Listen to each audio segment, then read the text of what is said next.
I'm from Scotland. I've lived there all my life.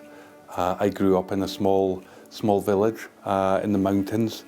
My mother and father had a small hotel there. So I had a very happy childhood. There were 5 of us in the family. We were brought up as a devout Catholic family from the earliest age, in an area where there are very few Catholics. So we were the unusual family in the village who were Catholic.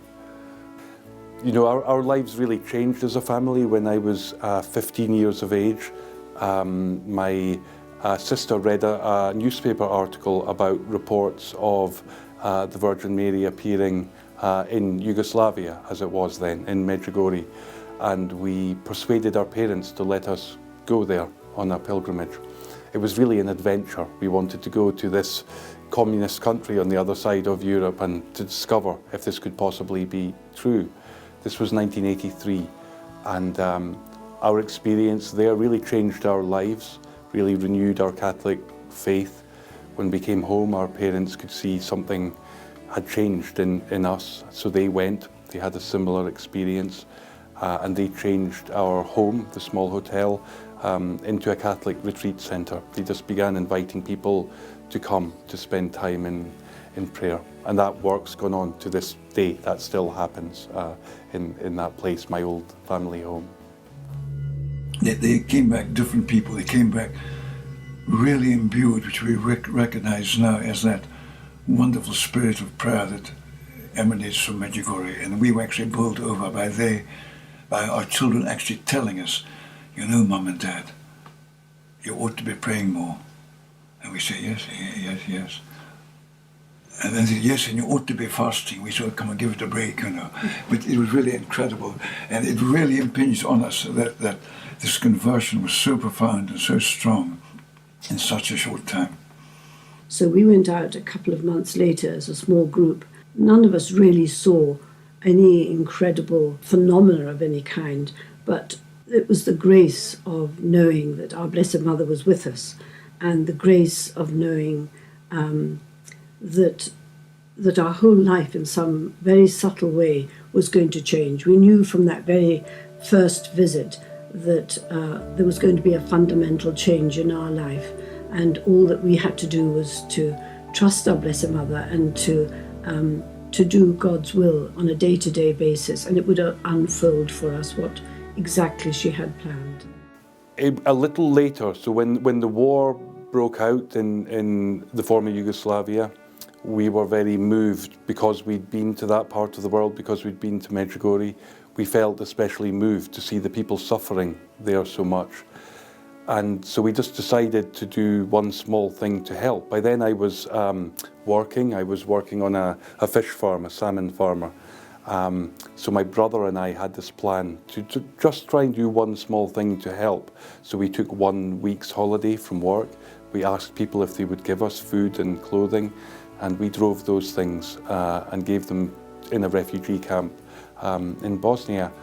And I came home thinking I'd done my good deed, and then I discovered that God had a completely different plan, because all these things continued to arrive at our home, all these food and clothing.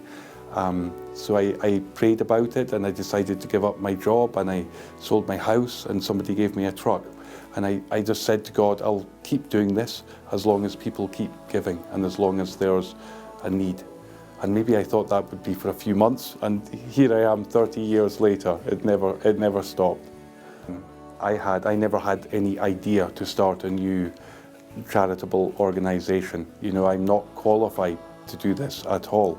I never lose this sense of surprise that God gave me this opportunity, and yes, you know, our Blessed Mother, she's present always, all the way through this. This is hers.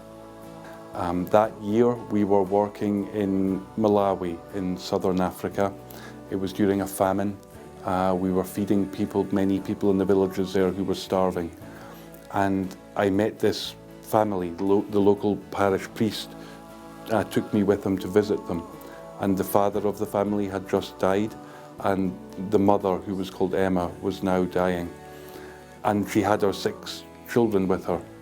And she said to me, you know, there's nothing left now except for me to pray that somebody will look after my children. And then I began talking to her oldest child. He was called Edward.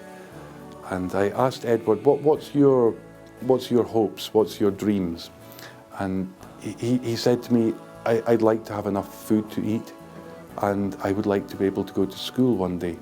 And that was all of his dream at 14 years of age.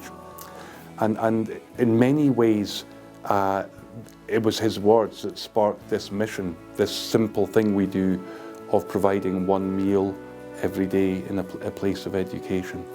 You know, it has the hallmarks of our Blessed Mother. You know, this simple, practical, motherly work of love to make sure the child eats every day, to make sure the child has an opportunity to grow, to be the person that God made them to be. It was dangerous because there's a lot of hunger.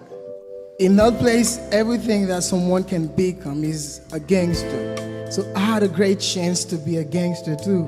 But fortunately, I found amusements and I found education. I found food. So I am now started to have a new dream and realize that I can become something good than becoming something bad. So in that place, people would make pancake out of mud and sugar and butter. I didn't have that chance to eat that mud because I found Mary's meals. And Mary's meals feeds me for almost 12 years and make big change in my life. This hunger in the world is not something we should just accept as a fact. It's something that we can change. You know, the fact that this work of ours has grown to be feeding 2 million children every day now, it shows that this is possible, and we feel, we hope that this work we're doing is also encouraging other people to think this is possible. Things can get better. You know, I think what Magnus has achieved here is he's not walked an easy path. You know, it's involved a lot of surrendering, a huge amount of faith, which is really how he operates. And he's just relied on so much hard work and determination, but then leaving the rest up to faith.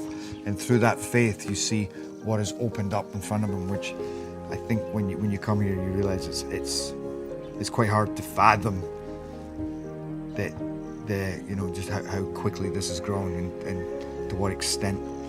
Maybe this is all the works of Blessed Mary. She invited you here like teenagers, that she learned you what is important in the life, that she put in your heart these things. And after with prayer you understand that you want Mary's meal. You must have seen so many amazing things happen here. Yes, all every these day. years. Every day. People telling me things what they never think that they can be. Yes. And they happening here in Medjugorje. Yes. Because she walking here. When I think about Mary's meals, I just think about it like lots and lots of little acts of love.